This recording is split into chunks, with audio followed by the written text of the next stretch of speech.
Start.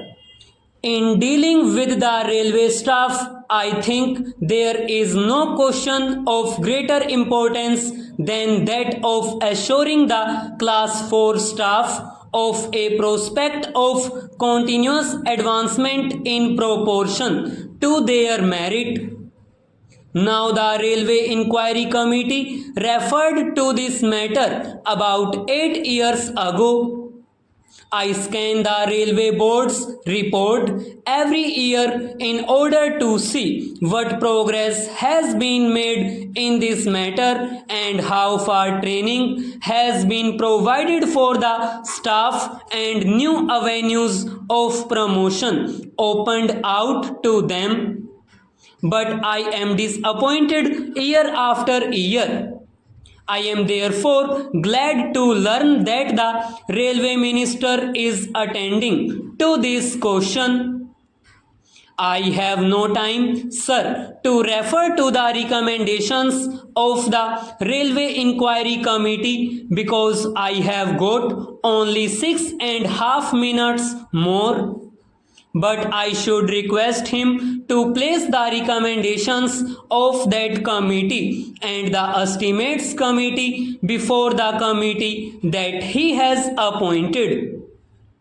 One of the most important recommendations made by the Railway Inquiry Committee was that efforts should be made to make every member of Class 4 staff literate. All our workers should be literate just as all our soldiers are, and although education is not the responsibility of the railways, yet I think that it will be in the interest of the railways themselves if they attend to the education of their workers. Now, sir, I come to one or two general questions which I think are of great importance.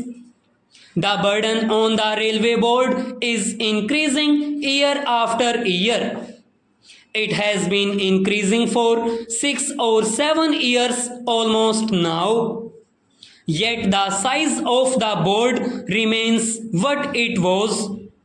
I know that some additional members were appointed by the Railway Minister last year in order to help the members of the Railway Board.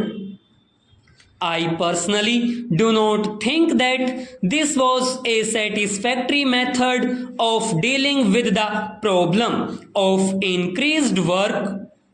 I hold the view that it is better to increase the strength of the board than to add to the number of officers.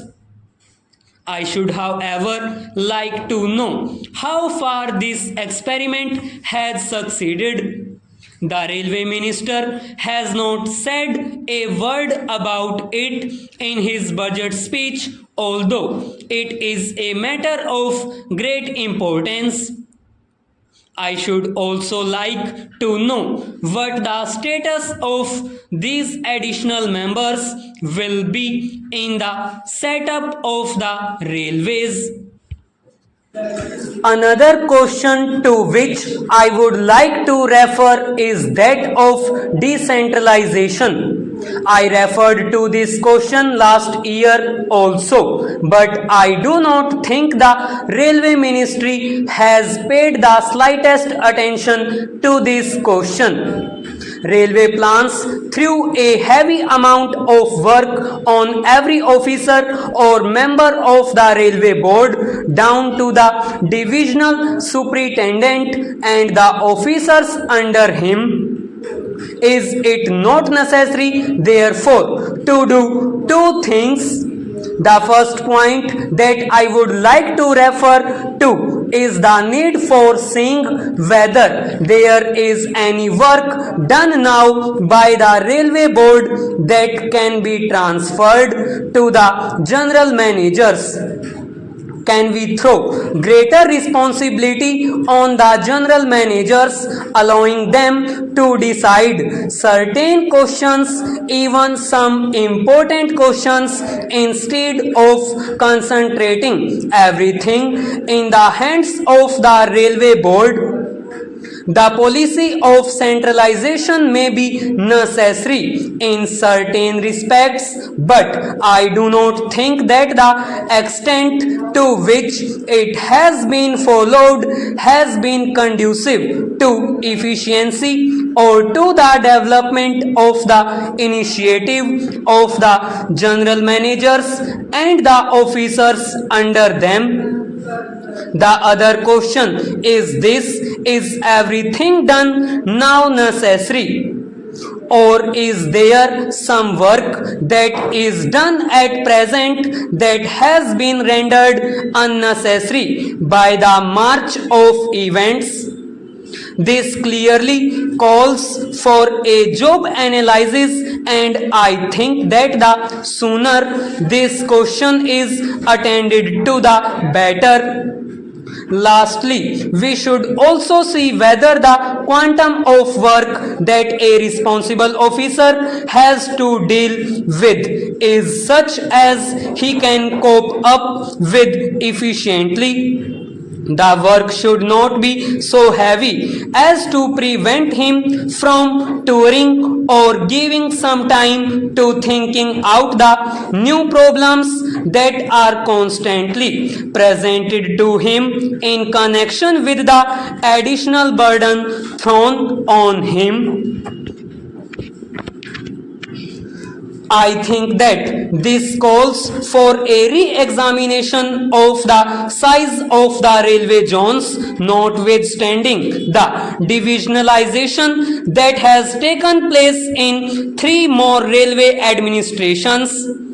There is a limit to the work that can be done even under a divisionalized administration, and I think it will be wise of the railway ministry and the railway board to look into this matter while they have time to do things right. If they wait for 5 years, things may come down with a crash, and it may not be easy for them to maintain the old efficiency, let alone further improvement. This question, so far as I know, has received no attention from government. The importance of giving the officers at the present time for touring, for developing personal contacts and giving personal supervision and guidance has not been adequately examined so far.